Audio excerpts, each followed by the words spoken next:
Alors, il y aura les coutumes sur la Torah Lamed, page 113, Yedia Kafalef. Alors, on est arrivé au milieu de Vehu Midat Azud Vapsolet Shebekol Echad Lefi Madrigato. Alors, c'est quoi? On a dit Al Zeneemar, Saviv Reshaim Italachun. Qu'est-ce que c'est Saviv Reshaim Italachun?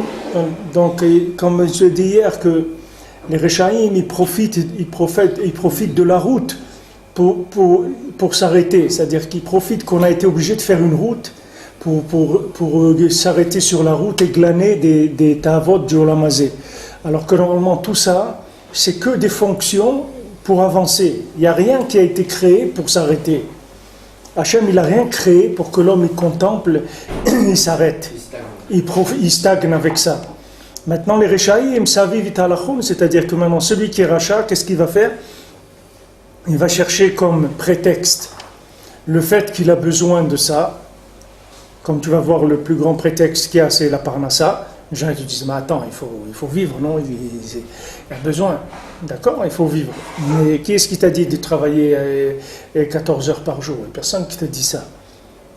Il faut vivre, d'accord? On travaille 6 heures, 7 heures, 8 heures par jour, mais pas 14 heures par jour. Qui est-ce qui t'a dit de mettre ta neshama et tout, et même quand tu sors du travail de parler de ça, et même le Shabbat de parler de ça? Qui est-ce qui t'a dit de faire ça? Alors les gens, ils cherchent des prétextes. Mais le prétexte, Béhémet, c'est de s'arrêter. C'est pas la parnassa ou ça, ou tel problème, ou tel... Alors maintenant, eux, ils cherchent un prétexte. Ce prétexte-là, il vient du fait qu'ils ont des midot raot, ils ont des mauvais midot. Ils veulent des ta'avot. Alors comme ils veulent des ta'avot, ils disent, ah ben, voilà, on est obligé, hein, on peut pas... Il faut bien manger, comment on va faire? On dit, oui, on mange mais pour se nourrir. On dit, mais quoi, on va manger des choses qu'on n'aime pas ou des trucs comme ça? Tu manges pour te nourrir. Va voir quelqu'un qui est un spécialiste de la diète, un diététicien, dis-lui qu'est-ce qu'il faut manger. Qu'est-ce qui est oui bon, qu'est-ce qui n'est pas bon pour la santé déjà. Et mange ce qu'il te dit de manger, c'est tout. Le reste, tu n'as pas besoin de manger le reste. Alors tout ça, c'est toutes ces étapes-là qui sont nécessaires, parce qu'ils sont indispensables même, puisque c'est les étapes des Sivuvim que Akadosh Baruch Hu, il a mis dans le monde pour qu'on puisse rapprocher du Ensof.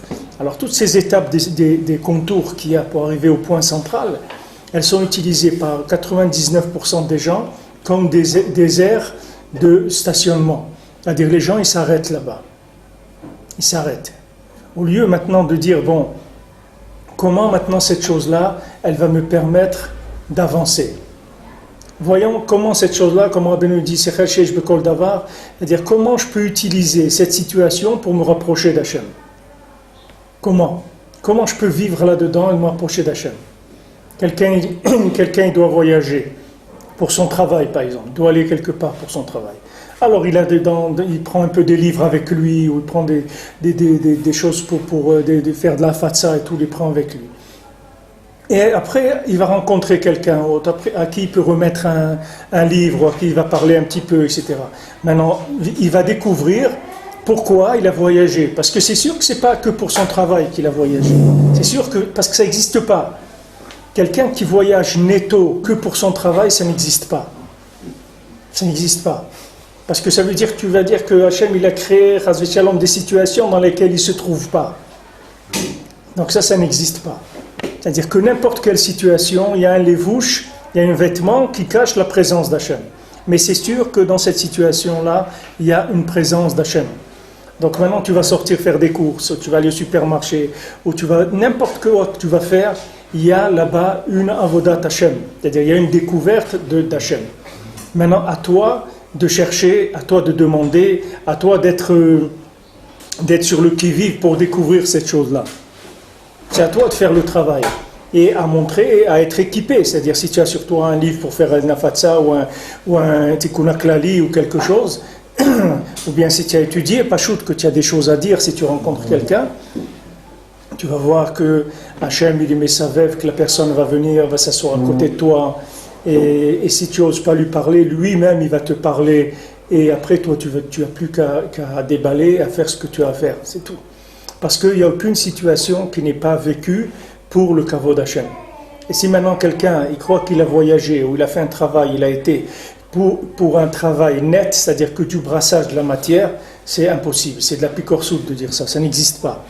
Du brassage de la matière brute totale, ça n'existe pas. Toute matière, c'est un vêtement.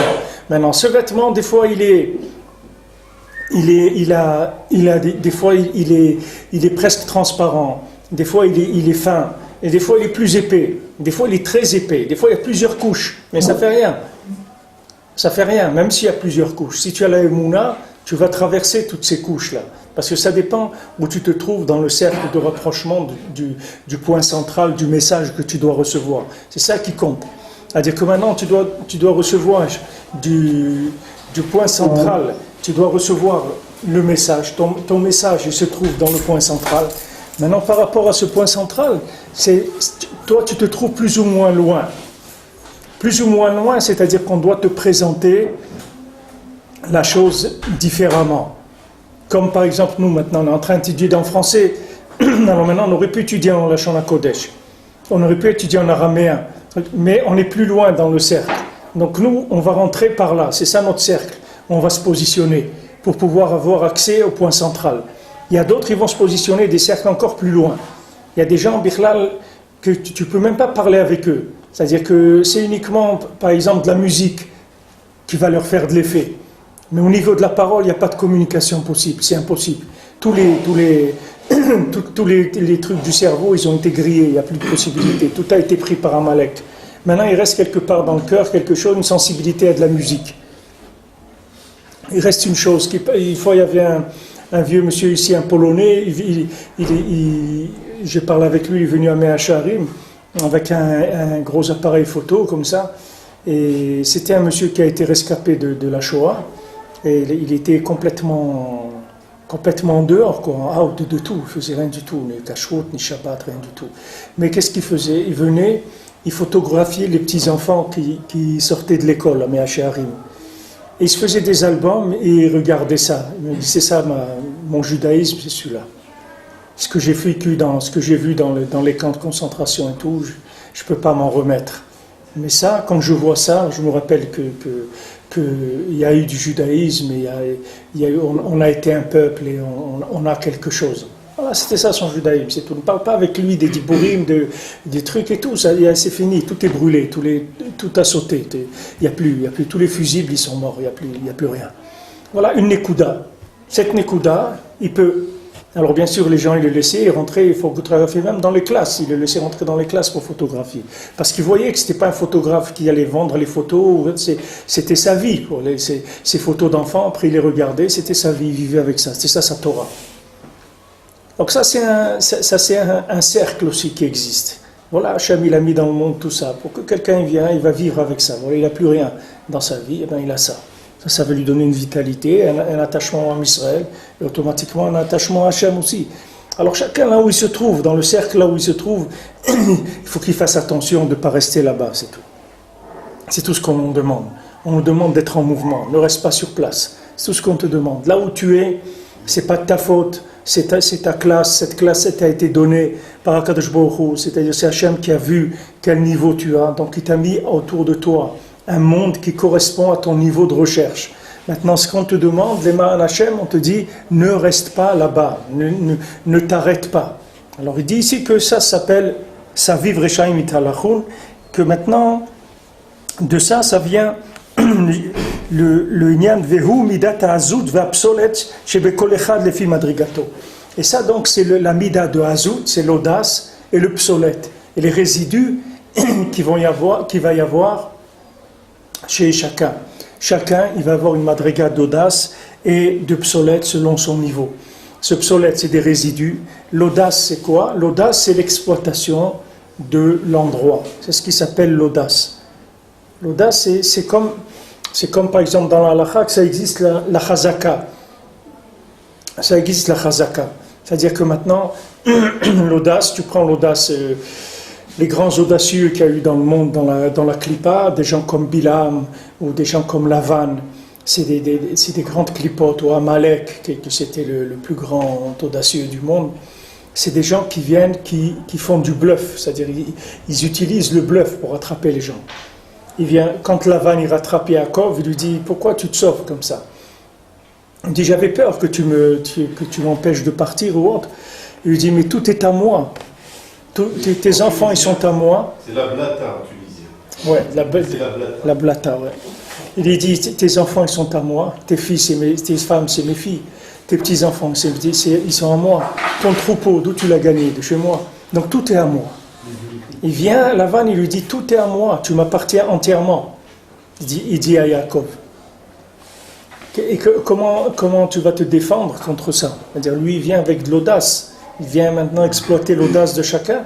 Alors après, chacun à l'intérieur, comment il a vécu ce rapport avec Lavan, il va être dépendant plus ou moins de Lavan. Celui qui a vécu avec Lavan et qui, comme il est venu Yaakov, il a dit à Esav, Im Lavan garti, vetariag mitzvot shamarti. Il dit, moi j'ai vécu avec Lavan, mais j'ai gardé les 613 mitzvot. Il dit, ne crois pas que moi je suis rentré avec Lavan. Ne crois pas qu'une seule seconde, j'ai cru en Lavan ou en quoi que ce soit de Lavan. Moi, j'étais avec Hachem, j'étais pas avec Lavan du tout. J'ai pas goûté à Lavan. Ça s'appelle la zout de Gdusha. Mais la zout de Sitra Achara, c'est que celui qui vient et qui utilise le fait qu'il doit être chez Lavan pour communiquer, c'est-à-dire pour s'associer avec Lavan et faire des combines avec lui. C'est-à-dire pour jouer avec Lavan, pour faire son truc avec Lavan. Alors là, ça s'appelle Saviv Rechaim Italachum, ça s'appelle Azout de Sitra Achara. Maintenant, Hachem, il te donne un corps. Ce corps-là, c'est un moyen. Donc ce corps-là, traite-le comme un moyen. Ne traite pas comme une finalité. Regarde combien d'heures tu donnes à ton corps par semaine. Regarde combien d'heures tu donnes à ta neshama. Tu ne peux pas donner à ton corps plus d'heures que ce que tu donnes à ta neshama. Tu n'as pas le droit. Tu n'as pas le droit de soigner l'emballage plus que ce qu'il y a à l'intérieur. On n'a pas le droit. Le corps, tu vas le laisser dans la tombe. Maintenant, ce pauvre corps-là, plus tu lui as donné du kavod, plus tu lui as donné du pinouk, plus tu lui as utilisé des parfums, et plus tu as utilisé des shampoings qui sentent et des trucs et tout, et plus le pauvre dans la tombe, il va falloir qu'il fasse sortir tout ça. Parce que tout ça, ça ne peut pas aller plus loin que la tombe. Donc quand le corps il rentre dans la tombe, allez, il doit passer la machine à laver. Il doit tourner dans la machine pour sortir toutes ces choses-là. Maintenant, si tu habitues ton corps à vivre de façon équilibrée, de façon moyenne et modeste, alors ce corps-là, tu l'as inclus dans l'infini, tu lui as permis de ne pas souffrir dans la tombe. Toute la vie, tu l'as préparé à ne pas souffrir dans la tombe. Une fois, j'avais mis du déodorant Ouman parce que ça sentait mauvais là-bas dans la maison russe. Alors il y avait Nachman Roussicher avec moi dans la maison. On était ensemble dans la maison. Il m'a dit, ça c'est bien, il faudrait que tu le gardes pour là-bas, comme on va te mettre dans le trou. Ce serait bien que tu le prends avec toi. Parce que là-bas, tu vas vraiment en avoir besoin. C'est-à-dire, c'est des gens, ils supportaient pas ces trucs-là. C'était dur pour eux. Des gens qui ont passé des choses dans leur vie, comme ils voient des comportements comme ça, c'est très dur pour eux. En tout cas, voilà, le union de Saviv Rechaim Talachum, ça veut dire que maintenant, chacun il va avoir l'audace. L'audace de quoi? De la chazaka, de s'installer. Comme c'est écrit dans la halakha, le union que tu dois faire mecha'a. Pourquoi tu ne fais pas mecha'a? Fais macha'a. Dis fais mecha'a, de manière à ce qu'on ne te prenne pas. Fais mecha'a. C'est écrit, quelqu'un il vient, tu as un terrain quelque part, et il vient, il s'installe sur ton terrain, il met une roulotte là-bas, une tente et tout, il commence à vivre là-bas.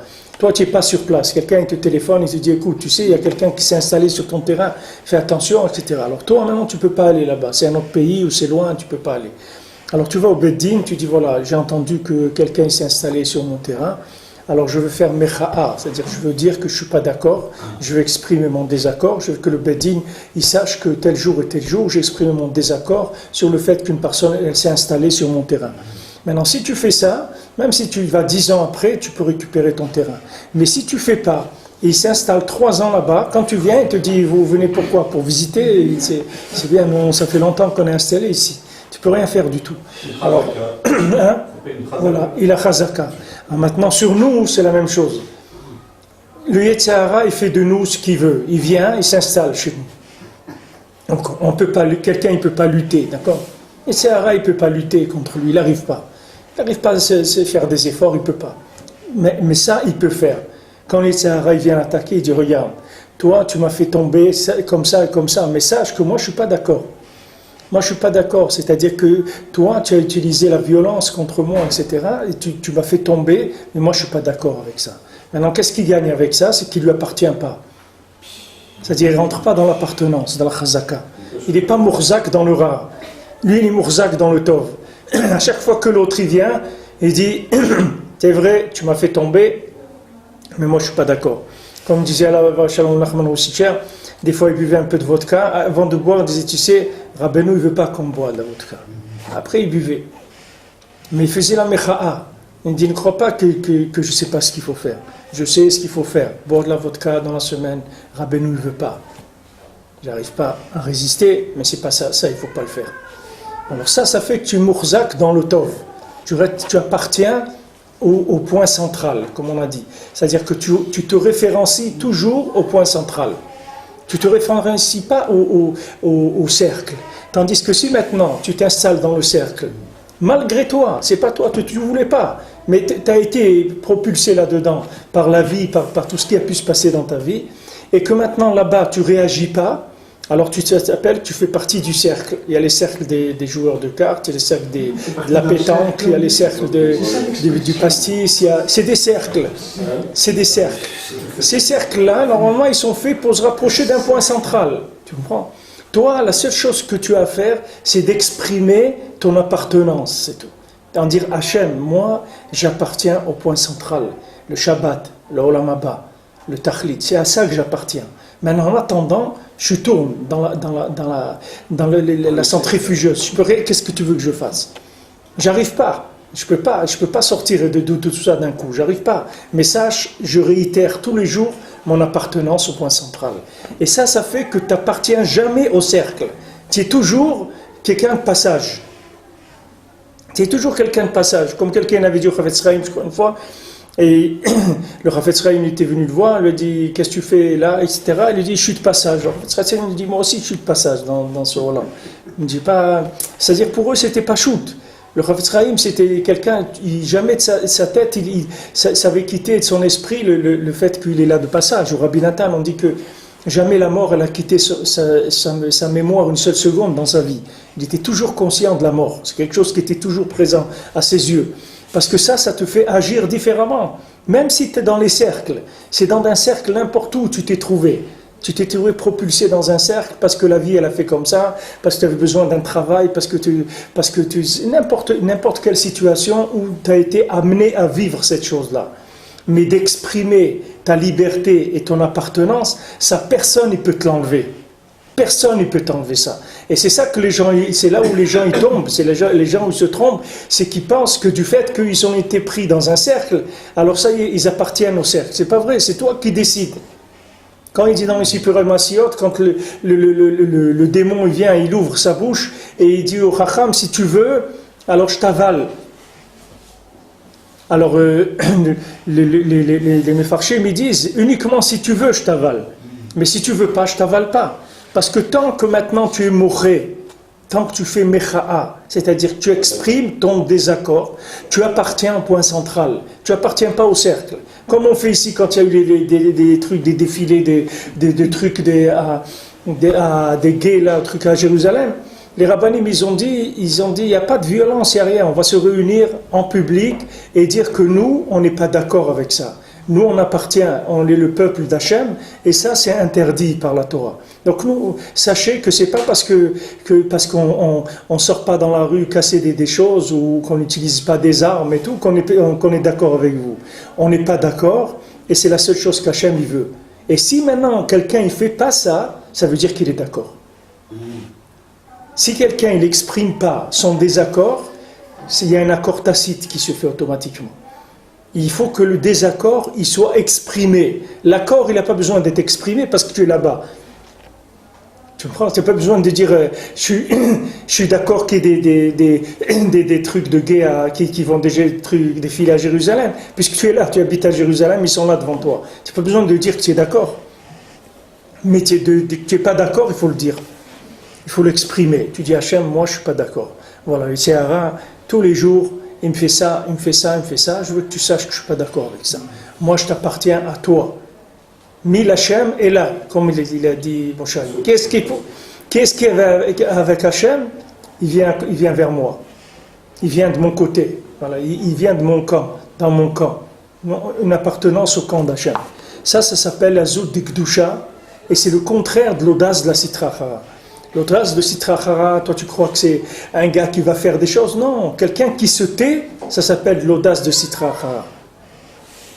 Quelqu'un qui se tait, ça s'appelle l'audace de Sitra Achara. Pourquoi? Parce qu'il a honte de dire. Pourquoi il a honte de dire? Parce qu'il appartient à cette chose-là. C'est ça qui lui fait la honte. C'est ça qui lui fait la honte. M. Moyal, avant Moyal à la Shalom, avec qui j'étudiais à Aix-les-Bains, et lui il travaillait dans les abattoirs. Et il faisait la shrita, il est du côté de Metz, dans ces endroits-là, etc. Il m'a dit, il y avait des mashgichim avec lui, des gens qui s'occupaient de faire les bdikot après, de vérifier les poumons des bêtes, etc. Alors il y avait un juif pachout qui travaillait avec lui comme ça. Alors un jour, il y a un goy qui vient à l'abattoir, il prend le tuyau et il commence à arroser un peu le juif comme ça. Et le juif, il dit rien. Et il l'arrose encore. Jusqu'à qu'il est venu avec le tuyau, mamache, il le mouillait entièrement de la tête aux pieds. Et lui, M. Moyal, il était en train de faire la shrita. Alors il m'a dit, je ne pouvais pas. Il m'a dit, quand j'ai vu ça, je ne pouvais pas. Il m'a dit, j'ai pris le couteau, j'ai été vers le goy. J'ai dit, arrête! Il m'a dit, comment ça? Mais le goy, il est devenu blanc. Il a vu qu'il allait se passer quelque chose. Mais il ne pouvait pas. Il m'a dit, je ne peux pas. Je ne peux pas voir quelque chose comme ça. Je peux pas voir quelque chose comme ça et rester là et pas exprimer mon désaccord. Je ne peux pas. Ça veut dire que quelque part, je suis d'accord si je dis rien. Il y a un truc où ça va, comme on dit, je suis machlim avec le matzav, c'est-à-dire que je fais dire, bon, on fait avec, qu'est-ce que tu veux, c'est la galoute, ça veut dire quelque part, j'ai accepté ça. Mais il faut le dire que tu ne l'acceptes pas. Et ça, le fait que tu dis que tu n'acceptes pas, ça c'est l'audace de la Kedusha. Et la honte, elle vient de l'audace de Sitra Achara. Les gens, ils croient que la honte, elle vient du fait que la personne, elle n'ose pas, c'est pas vrai. C'est parce qu'elle a beaucoup d'audace, c'est pour ça qu'elle a honte. Elle a honte d'exprimer la vérité. Il ne faut pas avoir honte. Il faut dire, voilà, c'est comme ça. Il faut le dire. Maintenant, tu ne peux pas te battre, tu peux pas. Tu fais ce que tu peux. Mais le dire, c'est une chose que tu es obligé de dire tout le temps. Ça s'appelle mecha'a et c'est une halakha. Akadosh Baruch Hu, il dit, voilà, vous n'avez pas été moché à cause de ça, ça et ça et ça. Il faut que vous soyez moché. Parce que quand tu es moché, tu exprimes le désaccord, tu rattaches toute la situation au point central qui est le but. Tu rattaches tout ça. Tous ces gens-là, tu les sauves. Tous ces gens-là, ces gays, ces gens qui sont perdus, les pauvres, dans ces choses-là. Quand toi, tu viens et tu dis à Hachem, on n'est pas d'accord avec ça, tu les répares à eux-mêmes, tu les répares. Parce que tu continues à faire vivre le cercle, le point central, tu continues à le faire s'exprimer dans le cercle. Sinon, le cercle, il étouffe complètement le point central. Si tu laisses faire, ça veut dire que ça y est, il n'y a plus rien ça veut dire que tu as fait youch quelque part. Il n'y a plus rien à faire. Mais tant que tu viens, tu dis, écoute, ce que tu fais là, c'est pas bien, c'est pas le derrière de la Torah. La Torah, elle veut pas ça. Alors ça fait que le Hémet, il se trouve, il s'exprime tout le temps. Et ça sauve les gens qui sont là-bas. Toi, tu vas pas voir, mais tu ce qui se passe, mais tu peux être sûr que quelques-uns déjà t'y as sauvé. Et quelques personnes qui vont voir ça, qui vont entendre ça, tu vas les sauver. Ou des gens qui sont à la limite de tomber, eh ben, ils ne vont pas tomber. Ça fait une action, c'est-à-dire tu donnes du koach malchut de Kedusha. Ça s'appelle Azout de Kedusha. Maintenant, l'Azout de Sitra Achara, elle se présente souvent par la boucha.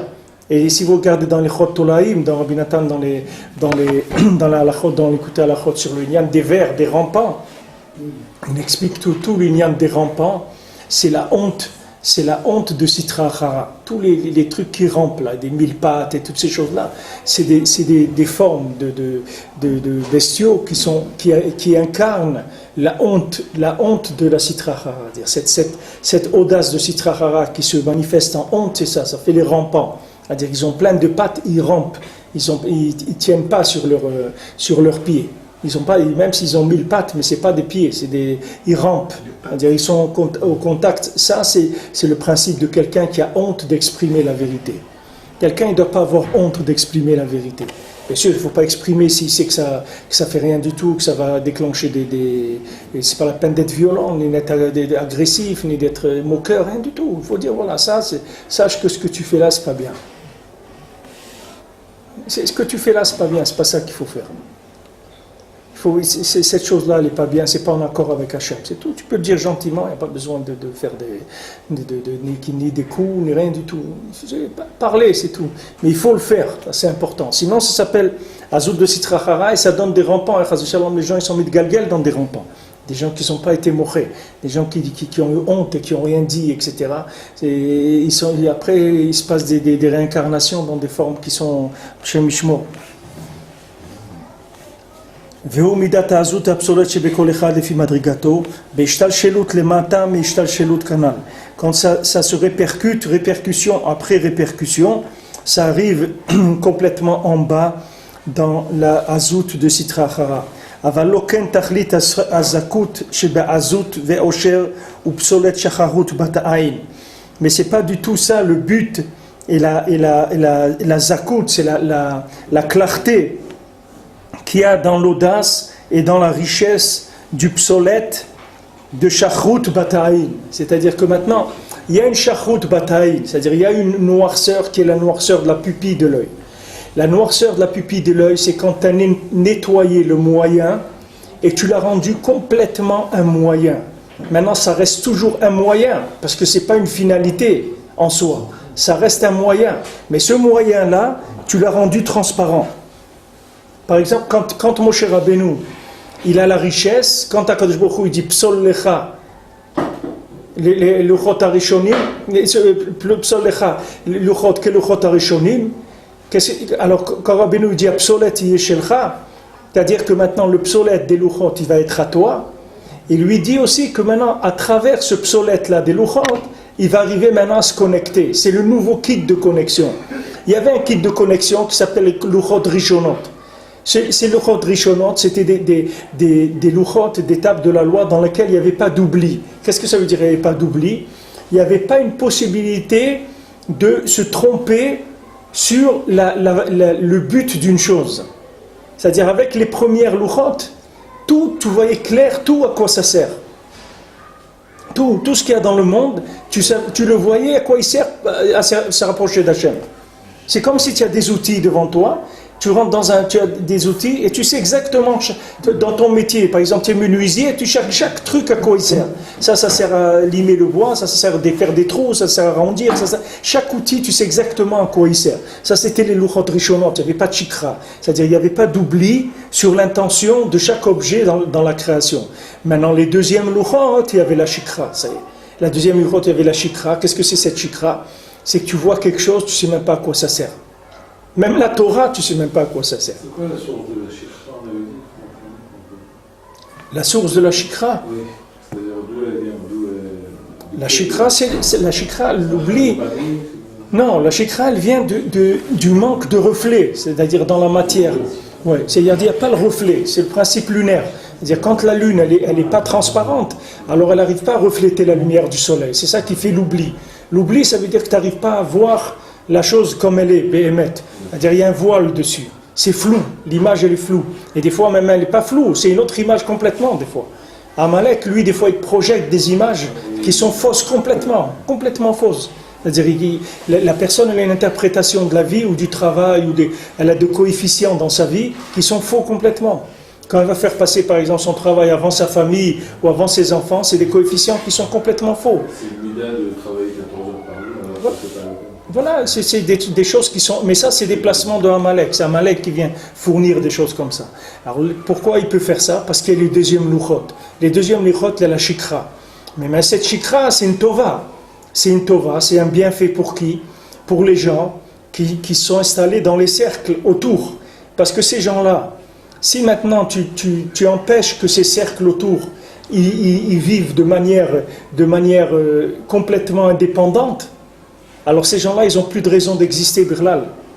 Puisque maintenant, si tu dis, écoutez, celui qui n'a pas un sang, pourquoi quelqu'un qui ne garde pas Shabbat, il est Chayav Mita? Pourquoi on veut tuer les gens, nous?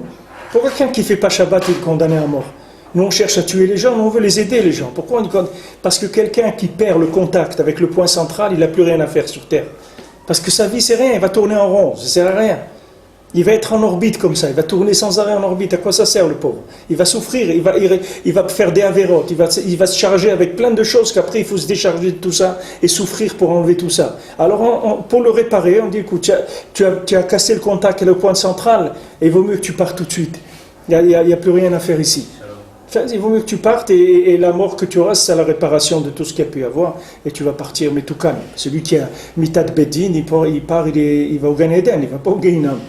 Celui qui est mort d'après Mitat Beddin, il va au Gan Eden. Parce que ça y est, il a pris sur lui le din, terminé, et après il va au Gan Eden.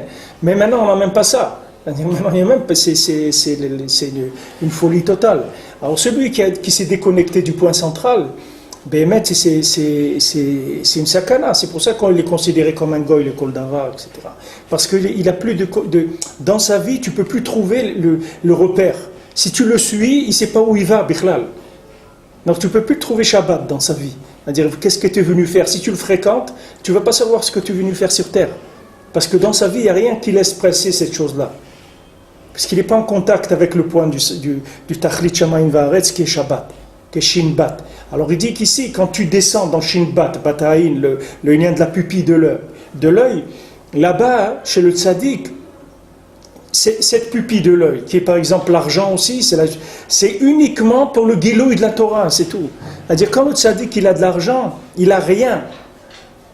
Il n'a rien. C'est comme la hanava, que je vous expliquais, la gava, c'est la même chose. Rabbeinu, il dit, moi, quand je prends ton argent, je te donne. Comment c'est possible? Explique maintenant dans la Metsiout comment c'est possible. Comment c'est possible quelqu'un, tu lui donnes 1000 euros, et il te dit, dis-moi merci, parce que c'est moi qui t'ai donné. Il dit, mais attends, c'est moi qui vous ai donné l'argent maintenant. Il dit, non, tu ne m'as rien donné, c'est moi qui t'ai donné. Parce que lui, ça n'existe pas prendre chez lui. Hein? C'est le Hémet qui fait ça, ça veut dire... C'est pas le Hémet, c'est pas que l'Ekouda de Hémet ici, c'est de Bitul ou Ensof. C'est pas le Hémet, c'est Bitul ou Ensof. C'est-à-dire que le tzaddik, il est transparent. C'est-à-dire quand tu le mets chez lui, ça part dans l'infini. Donc quand ça part dans l'infini, qu'est-ce que ça fait? C'est venu chez toi. C'est-à-dire c'est toi qui as pris. Puis qu'est-ce que tu as pris? Tu as pris la possibilité d'avoir inclus dans l'infini cette chose-là. C'est-à-dire que lui, il ne joue pas du tout le rôle de prendre quoi que ce soit. Parce que prendre, c'est Vaikar Korach. C'est-à-dire c'est quand quelqu'un il se met de côté. Qu'est-ce qu'il a écrit Vaikar Korach? Il a pris Korach. Qu'est-ce qu'il dit Rashi? Il s'est pris de côté. Il s'est mis de côté. Qu'est-ce que c'est, il se met de côté? Il a commencé à rentrer dans les cercles. Lui qui était proche du point central, qui est le tzaddik, qui est Shabbat, il a commencé à se mettre sur les cercles. Et quand il s'est mis sur les cercles, ça y est, après, il est parti complètement... Il est sorti de tout, après, complètement. Il est sorti de tout. Alors maintenant, quand quelqu'un il donne au tzaddik, il faut savoir que c'est pas, il n'a pas donné. Le tzaddik, il dit, tu m'as rien donné à moi. Tu as donné à Hachem, pas à moi. Moi, tu m'as rien donné parce que moi, j'ai pas la fonction de prendre, ça n'existe pas chez moi. J'ai jamais rien pris. Depuis que je suis né, j'ai rien pris dans ce monde. J'ai jamais mangé une fois dans ma vie parce que j'avais envie de manger. J'ai pas regardé une chose parce que c'était beau à regarder. J'ai jamais respiré stam. J'ai jamais écouté quelque chose si c'était pas pour trouver Hachem. Donc chez moi, ça n'existe pas prendre. Donc quand tu donnes au tzaddik, ça ne s'appelle pas qu'il a pris de toi, c'est toi qui as pris de lui. C'est-à-dire que tu as inclus ton koach dans l'infini, ta force si tu l'as inclus dans l'infini. Koach c'est 28, c'est les 28 phalanges qu'il y a dans les deux mains.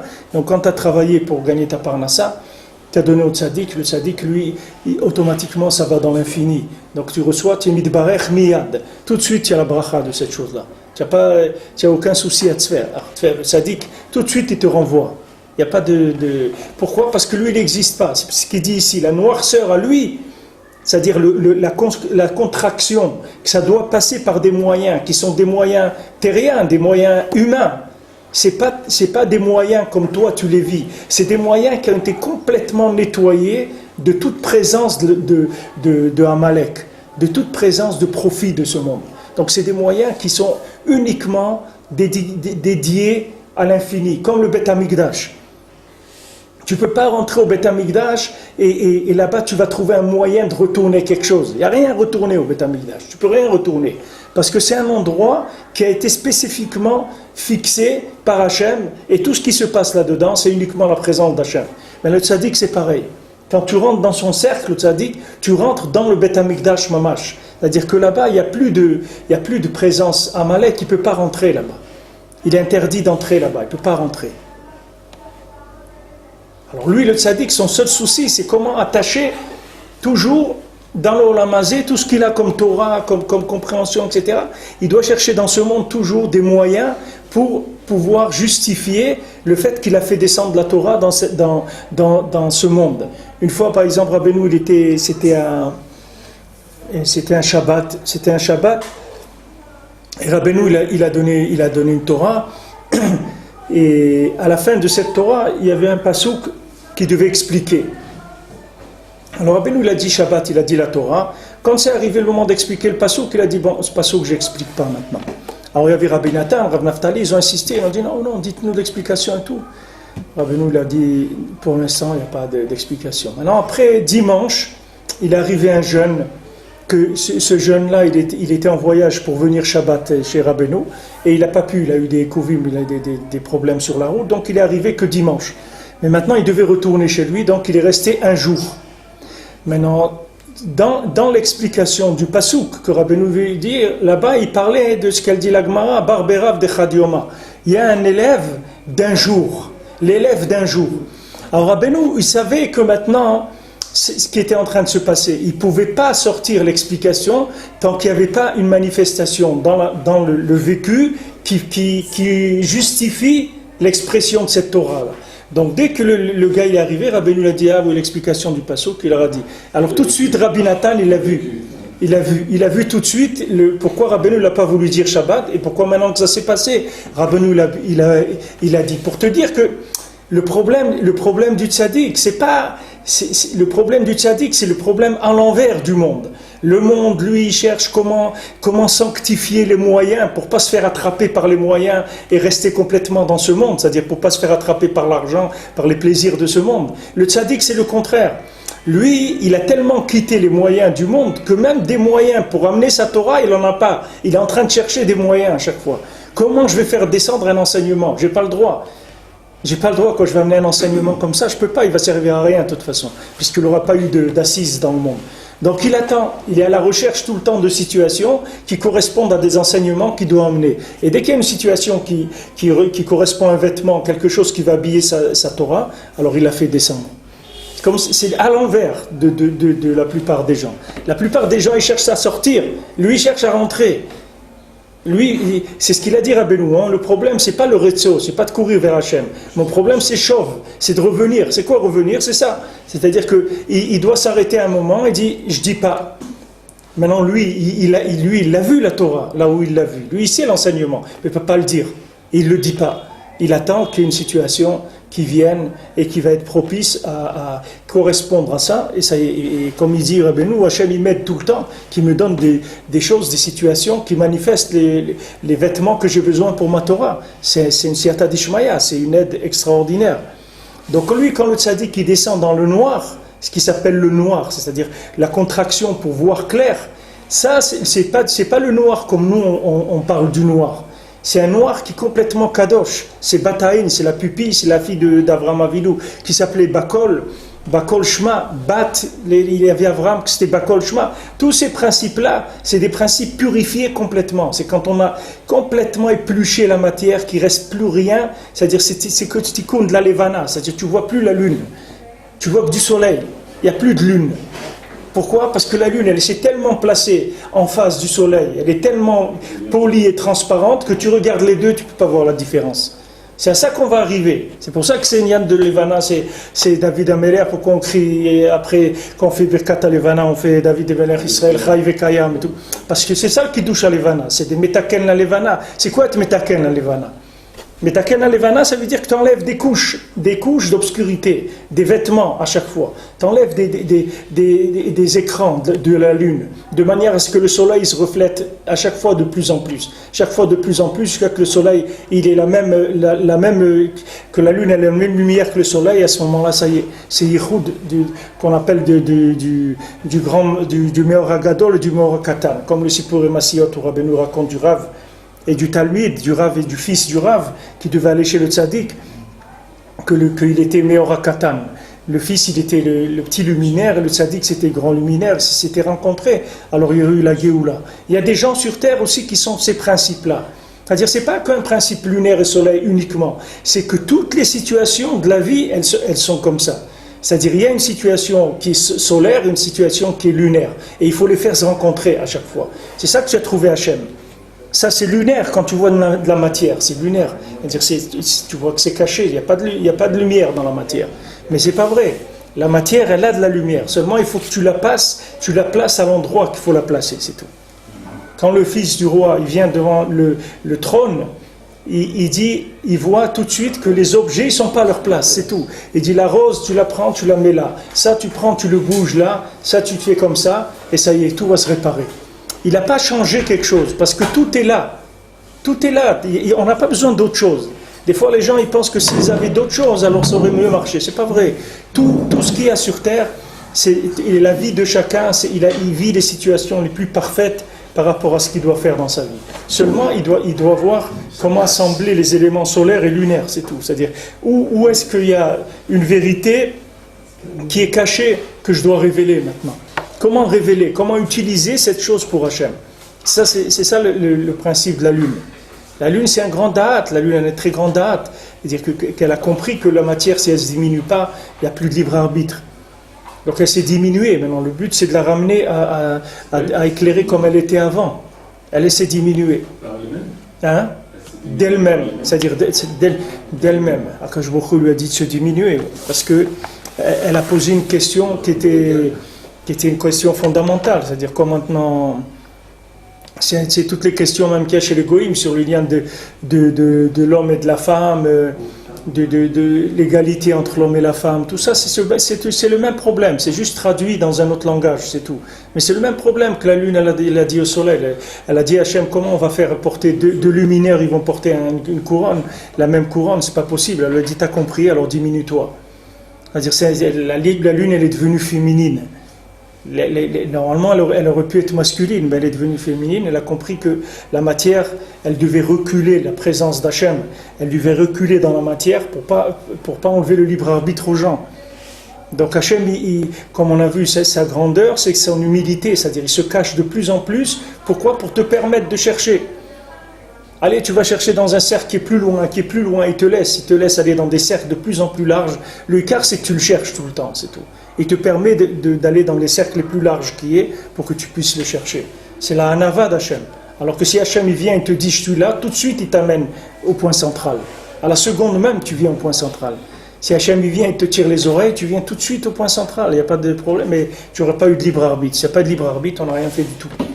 Donc Hachem Bechesed, il amène des cercles, pour que les gens ils puissent arriver au point central. Maintenant, quand il arrive le tzaddik à Emet, lui il dit ne vous faites pas de soucis, n'importe quel cercle où vous trouverez, je vous ramènerai vers le point central. C'est ce qu'on fait dans l'Ashmona Esrei, qu'on dit que Mekabetz Nitreamo Israël, c'est-à-dire le point, tous les Nidachim qui sont Mitkabetz au point central, qui est Eretz Israël, ou qui est le Shabbat, qui est le Tzaddik, tous ces éléments-là qui tournent, tous ces électrons-là qui tournent autour, on va les amener vers le point central, vers le noyau central, qui est le Tachlit. Maintenant, le Tzaddik, il a une telle connaissance de l'infini et une telle connaissance des kélim de ce monde que n'importe quel kéli dans lequel tu as pu tomber, il sait te sortir de là. Parce qu'il connaît tous les kélim par cœur. Alors que tu peux aller voir quelqu'un, même qui est un grand rave, et te dit, moi là-bas, Hachem, je ne connais pas Hachem là-bas. Moi, je ne sais pas où il est Hachem là-bas. Moi, je ne l'ai pas trouvé là-bas. Le tzaddik, il te dit, moi, j'ai trouvé Hachem partout. Partout. Même si tu vas prier dans une église, ne te fais pas de là-bas, je vais te sortir. Là où tu iras, je te sortirai. Parce que moi, je sais trouver Hachem n'importe où tu te trouves. Donc, écoute-moi, c'est tout. Je ne te demande pas, toi, de faire quoi que ce soit, de m'écouter, et moi, je vais te mettre tes pas sur le chemin. C'est tout. Je te demanderai de m'écouter, c'est tout. Parce que moi, je vois, comme on a dit dans la Megillah, où Mordechai Yada, Mordechai, il savait qu'est-ce qui était en train de se passer. Tous les gens, ils étaient là, ils faisaient la fête, à Achashverosh, c'était sympa, on a bien mangé, on a bien chanté, mais lui, il était en train de voir ce qui était en train de se passer. Il a dit, attention, là, vous êtes en sakana, il faut faire attention. Il faut faire ça, il faut faire ça, il faut faire ça. Ils ont écouté, bon, Hachem, que je me les a sauvés. Le tzaddik, il sait exactement où tu te trouves. Il voit où tu te trouves et il sait comment te parler d'Hachem à l'endroit où tu te trouves, d'après ton langage, d'après ce que tu peux faire à ce moment-là. Donc ça y est, c'est réglé. Tout le problème, c'était que des gens ils se perdent dans des cercles. C'est ça notre problème.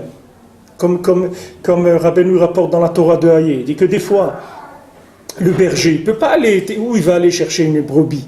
Elle s'est éloignée, alors il l'appelle une fois, deux fois, il va un petit peu, il laisse un petit peu le troupeau, il sort quelques dizaines de mètres, il l'appelle, il voit qu'après la brebis elle ne revient pas.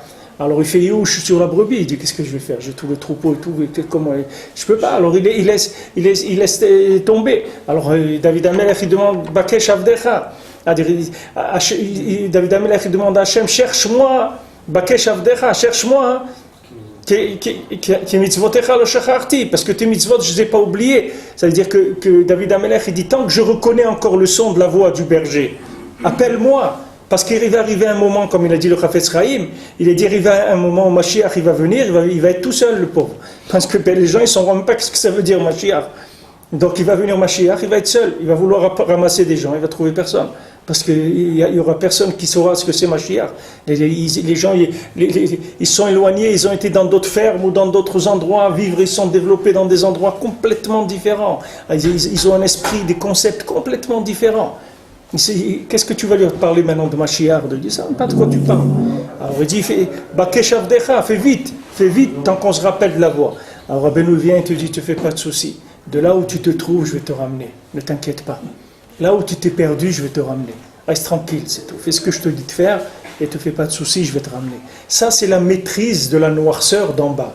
C'est ça ce qui s'appelle maîtrise de la noirceur en bas, c'est-à-dire une connaissance approfondie et une maîtrise totale de l'outil. À quoi il sert Bédiouk, l'outil.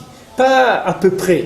Pas le gars, il a besoin d'ouvrir une bouteille de coca et d'utiliser un tournevis. Non. Lui, il sait exactement chaque outil à quoi il sert. Donc chaque neshama, il sait à quoi elle sert. Et lui, il lui donne exactement son message et dans son langage. Si c'est un japonais ou si c'est un espagnol, son langage qui parle, et son langage dans la matière au précis, d'après combien il s'est enfoui dans la sensibilité, dans l'émotionnel de la matière, tout. Il sait lui parler dans toutes les langues, toutes les exploitations possibles des kélim qu'il y a dans ce monde. Alors ça, c'est réglé. L'affaire, elle est réglée. Il n'y a même pas besoin que... C'est pour ça que le tzaddik c'est plus grand que le Beth Amikdash, parce que le Beth Amikdash, il faut que tu tires quelqu'un, tu l'amènes là-bas. Mais là, il n'y a pas besoin, c'est comme le Mishkan, il vient chez chacun.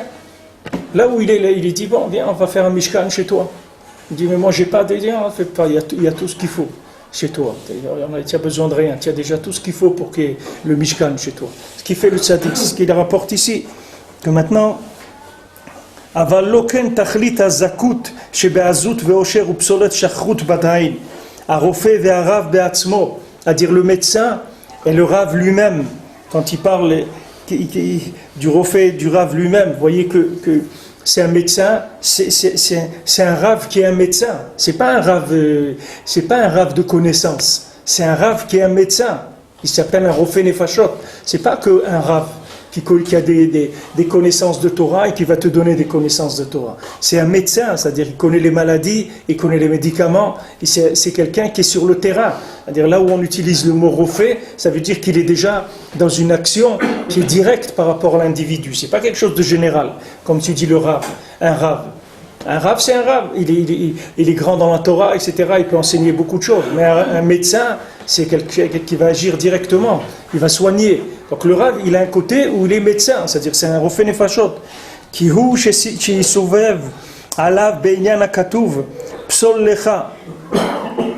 C'est ça que sheisuvev alav beinyan hakatuv. Ce que je vous ai dit tout à l'heure, psol lecha. C'est ça le katuv. Quand tu as dit psol lecha, le psolet yeshelcha, ça veut dire que toi tu vas utiliser ce psolet là.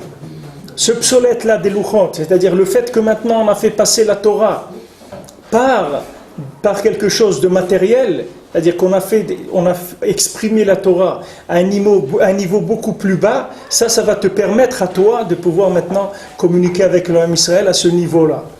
Et on voit que à chaque fois qu'il y a eu les maasés, des explosions dans le monde, c'est des grandes explosions au point de vue spirituel qui ont donné après des choses, des conséquences dans la matière, comme au moment du déluge, des choses comme ça. C'est uniquement qu'il y avait toujours un manque d'adaptation. C'est-à-dire que la lumière d'en haut, elle n'arrivait pas à descendre. C'est ça qui faisait l'explosion. C'est-à-dire qu'à chaque fois que Hachem il voulait que sa présence soit reconnue, et en bas il y avait un refus, ou il y avait une incapacité, alors ça explosait, ça fait le déluge. Maintenant après, Hachem il nous a fait sortir d'Égypte, je vous donne la Torah, après ça a explosé, le veau d'or. Maintenant, quand ça explose le veau d'or, alors Hachem il dit, bon, alors je vous donne le Mishkan. Les Maasé, on était obligé de passer par ça pour obtenir un nouvel outil qui s'appelle le Mishkan. C'est un nouvel outil, il n'existait pas avant. Que c'est quoi le Mishkan? Une maison pour Hachem, comme ça, elle est comme ça ambulante, tu la plies, tu la déplies, portable, tu l'emmènes, elle est là, etc. C'est extraordinaire. Alors on pourrait dire à Hachem, pourquoi tu ne l'as pas donné avant? Tu nous aurais donné ça avant, on n'aurait pas fait la faute du veau d'or. On dit non, c'est le contraire. C'est le contraire, parce que si tu ne fais pas la faute du veau d'or, sur comment on va nettoyer les outils de ce monde, on n'a rien fait du tout. Si je te donne maintenant le Mishkan, si tu n'es pas passé par le Nisayon du veau d'or, tu n'as rien réparé du tout. C'est-à-dire les outils de ce monde, tu ne les as pas utilisés. Donc tu utilises les outils de ce monde, tu te trompes dans les outils de ce monde, parce que tu es resté coincé sur un cercle, sur une circonférence de la vérité, tu n'as pas été jusqu'au bout. Et à ce moment-là, Hachem, il te donne un moyen de transporter la lumière du point central sur les cercles qui sont sur le côté. Et ça, c'est le lien du Mishkan. Maintenant, dans les Luchot, c'est pareil. Ma'inaf kamina, Luchot rishonot et Luchot shniot. Quelle différence qu'il y a? Il y a une différence. Pourquoi? Ce qui est écrit dedans, c'est différent. C'est la même chose. C'est la même chose. Ce qui est écrit dans les premières et les deuxièmes, il n'y a pas une lettre qui change. Qu'est-ce qui change? C'est les premières, c'est Hachem qui les a faites. Et les deuxièmes, c'est Moshe Rabbeinu. Il descend avec de la matière. Il descend avec quelque chose qui traite déjà des outils de ce monde. Et c'est ça qu'Hachem y voulait. C'est pour ça qu'il a remercié, qu'il a cassé les premières. Parce que les premières, c'était un projet. C'était pas ça qu'il voulait Hachem Béhémet. Hachem, il voulait les deuxièmes, pas les premières. Parce que qu'est-ce qu'Hachem, il va faire d'amener des lumières d'en haut qui restent à un niveau où les gens, pour arriver à ce niveau-là, ils doivent s'élever à un niveau plus que des anges. Ça sert à rien. Ce qu'on a besoin, c'est que ça communique dans des zones inférieures. Alors, pour que ça communique dans des zones inférieures, il a dit Psol Lecha. Psol Lecha, ça veut dire Psolet Yeshelcha. Le fait que maintenant, je vais te donner des louchot de Torah, avec là-bas du psolet, et que ce psolet, il va être à toi, c'est-à-dire que tu vas maîtriser complètement les outils de travail de la matière, alors là, tu vas pouvoir transmettre la Torah. Là, tu vas vraiment pouvoir transmettre la Torah. Parce que là où ils sont, tu pourras leur transmettre la Torah. Eux, ils sont dans la matière, les pauvres. Eux, ils sont dans la matière, regarde. On sort d'Égypte, il y a tous ces miracles, tout ça et tout. Les pauvres, après, qu'est-ce qu'ils vont? Ils ont envie de faire la fête, ils ont envie de s'amuser, etc. Et voilà, c'est ça leur vie. Qu'est-ce que tu veux faire? Donc, il faut descendre plus bas. On n'est pas descendu assez bas. Donc, Hachem, il est content qu'il casse les louchot. Il lui dit maintenant, on est d'autres louchot. Et ces louchot-là, elles vont être plus perfectionnées. Plus perfectionnées dans quoi? Dans le bas, pas dans le haut.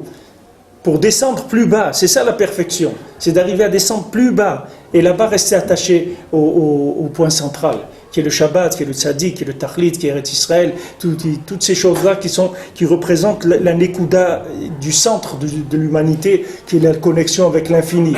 Maintenant, qui est-ce qui peut vivre dans ce point central tout le temps? Personne ne peut vivre tout le temps dans ce point central. Il n'y a que les grands tzadikim qui vivent là. Nous, on est dans des cercles. Alors, dans ces cercles, qu'est-ce qu'on a besoin? De la hara de Shabbat. On a besoin que Shabbat, il vienne avec nous le dimanche, le lundi, chaque jour. On a besoin qu'il soit là avec nous pour dire, attends, ne perds pas la tête, ne te perds pas dans la semaine. Doucement, on est là, c'est Shabbat, bientôt encore c'est Shabbat. Calme-toi, doucement, etc. Avec la matière, fais attention. Alors Shabbat, il est toujours là avec nous, toute la semaine, pour qu'on soit conscient qu'il y a ce point central. C'est ça qu'il lui dit ici. Que maintenant le Rophé, le médecin Amiti, c'est quoi? C'est celui qui connaît, émettre l'utilisation de chaque Kéli qu'il y a dans le monde. Il sait à quoi ça sert un verre, il sait à quoi ça sert une fourchette, une assiette, un ben adam, une oreille, un truc, tout. Il a une maîtrise totale de l'utilisation de chaque chose pour le Ensof. Donc lui, il peut te soigner. Lui, il peut vraiment te soigner. Parce que n'importe quel endroit où tu t'es perdu, il va te rattacher au point central. Alors il dit ici, Avaloken tachlit azakut sheba'azut v'shepsolet shakut bata'im, הרופא והרב בעצמו. כי הוא שיסובב עליו בעניין הכתוב פסול לך המבואר בפנים. Misham nit'asher Moshe. Alors c'est ça que de là-bas il s'est enrichi Moshe. C'est-à-dire de là-bas il s'est enrichi Moshe. Ça veut dire que du fait que maintenant on a descendu des louchot, qu'on a fait des louchot en matière, de ça lui a donné la richesse de Gdusha, c'est-à-dire le fait de pouvoir faire briller l'infini dans la matière. C'est de là-bas que ça lui est venu, la richesse de Moshe. C'est pas une richesse de consommateur. C'est une richesse qui est une capacité d'exploiter la matière au profit d'Hachem pour la révélation d'Hachem. C'est ça ce qu'il a obtenu, Moshe Rabbeinu. Que Akash Baruch Hu lui a dit, Psol lecha, le psolet shelcha, enrichis-toi des résidus des louchot. Qu'est-ce que ça veut dire enrichis-toi? Crée-toi avec ça des moyens, que ces moyens ils vont te permettre de diffuser la Torah dans le monde. משם נתעשר, כנזכר לכמה בידיעה על אודות העשירות שבפסולת השערות והקדמות הנ"ל, ולא היה כלל וכלל נקרא בשם השחרית ורשע ממון העזות חס ושלום.